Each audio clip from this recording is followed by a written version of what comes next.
Good morning, everybody. Just wanted to make a quick video from Georgia. Apologize that we were not able to come. Uh, I just wanted to say that we love you guys. We love Thom. We love Thom's family, and we're grieving with you all. I just wanted to talk about the first time that me and Cindy met Thom.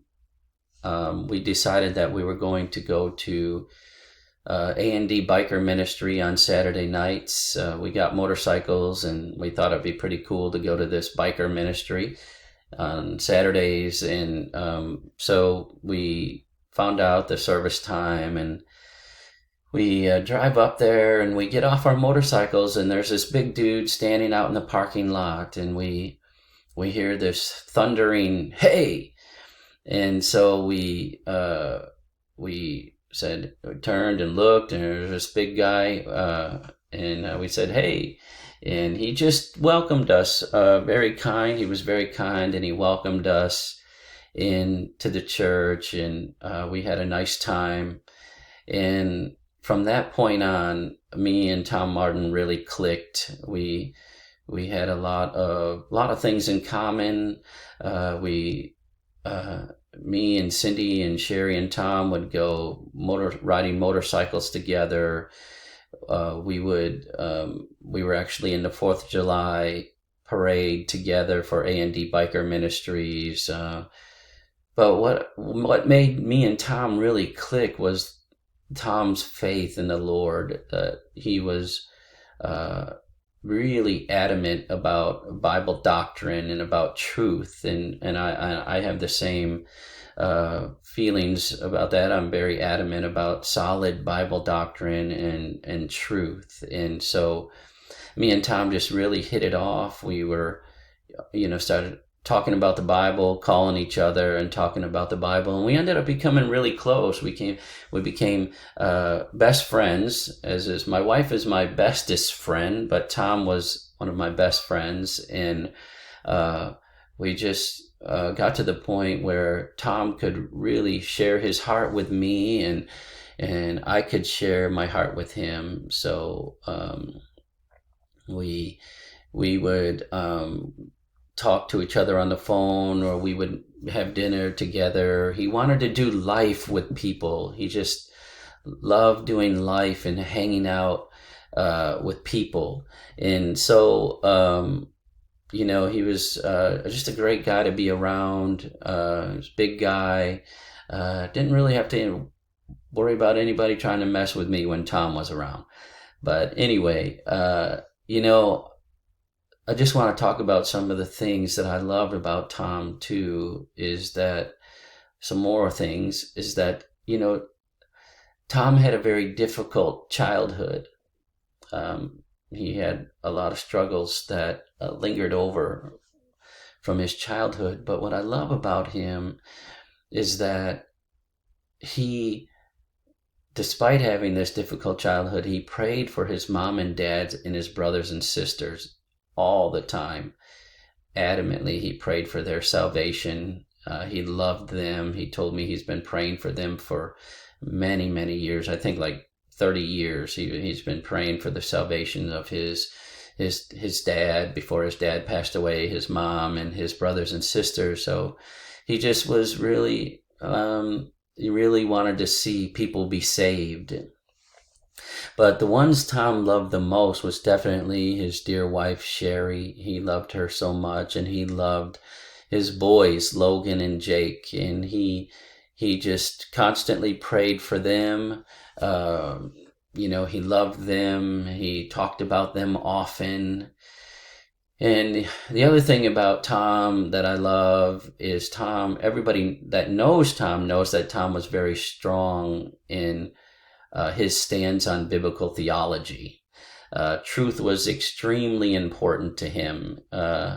He would text me, John MacArthur videos or R.C. Sproul sermons almost every week, sometimes twice a week. So he loved the truth.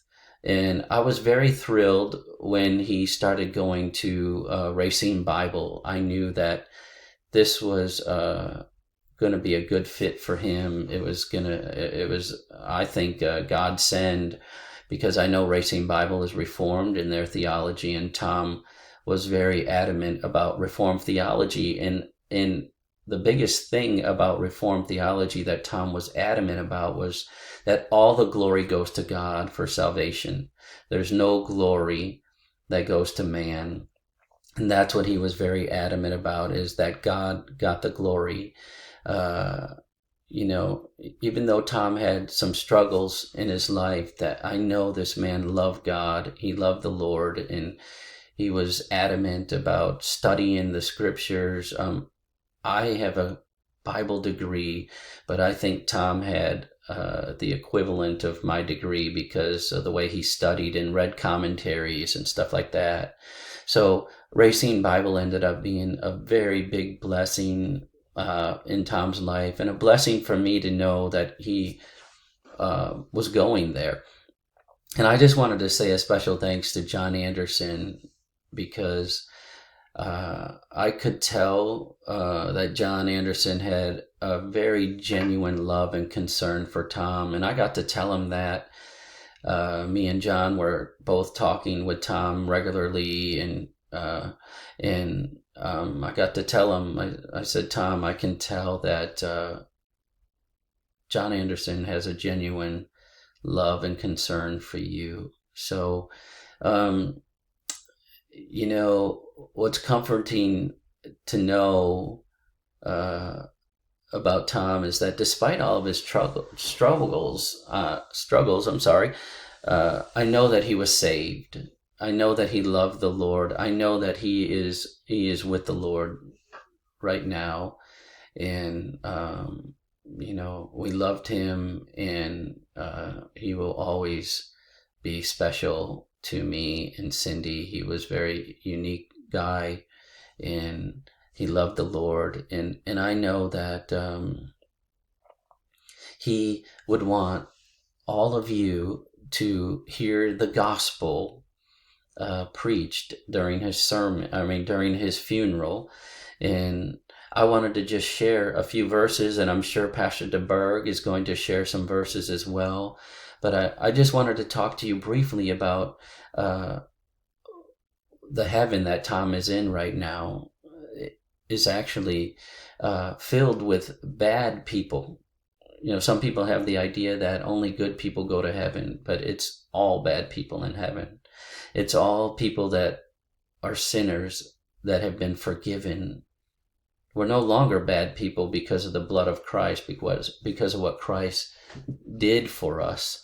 But I just want to read a couple passages, and I'm sure, like I said, Pastor DeBerg is going to be sharing some similar stuff. But I just thank you for the privilege to share some of these passages with you, to just get my point across about how heaven is full of bad people. In Mark 2:17, it says, on hearing this, Jesus told them, it's not the healthy who need a doctor, but the sick. I have not come to call the righteous, meaning those who think they're good, but sinners. Jesus didn't come for those that think they're good. He came for sinners. And we see this again in Matthew 9:13. It says, but go and learn what this means.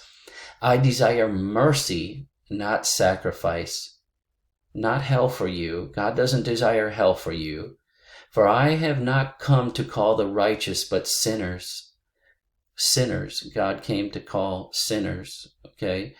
And he says, and that verse says, I desire mercy. God desires mercy for all of you, for all of us. That's why he sent his son to die. In Luke 5:32, it says, again, we see this again, I have not come to call the righteous, but sinners to repentance. So heaven is for sinners that have been saved and that have repented. And what is repentance? Repentance is turning away from your sin and the way you have been doing things, and turning to God and asking him and trusting in what Jesus did for you on the cross. That's what repentance is I don't want to live this way anymore. I'm tired of my sin. I agree with God that I am a sinner and my lifestyle is sinful, and I want to turn to God in faith and trust in what Christ did for me. And what did Christ do for you? It says it in 1 Corinthians 15, verse 3 and 4. For I delivered to you as of first importance what I also received, that Christ died for our sins according to the Scriptures, and that he was buried, and that he was raised on the third day according to the Scriptures. So Christ died for your sins, and he was buried, and he rose again on the third day, so that we could, when we die, that we will rise again if we put our trust in him. And one more passage I just wanted to read. Oh no, a couple more passages here. Here's an example in Luke 18:10, verses 10 through 14, of what repentance looks like. And I just want to read this to you. It says, 2 men went up into the temple to pray, one a Pharisee and the other a tax collector.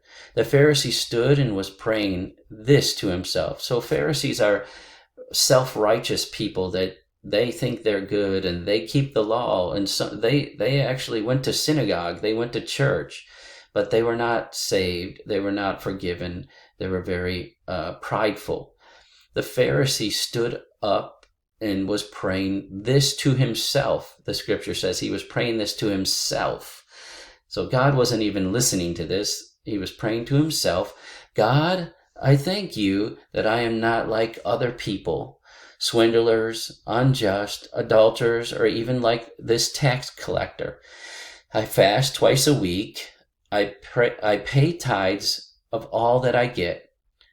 So this guy, he was very religious. He fasted twice a week and he paid tithes. And listen to the other guy. The tax collector is symbolic of a sinner, of you and me, okay, that know we're sinners.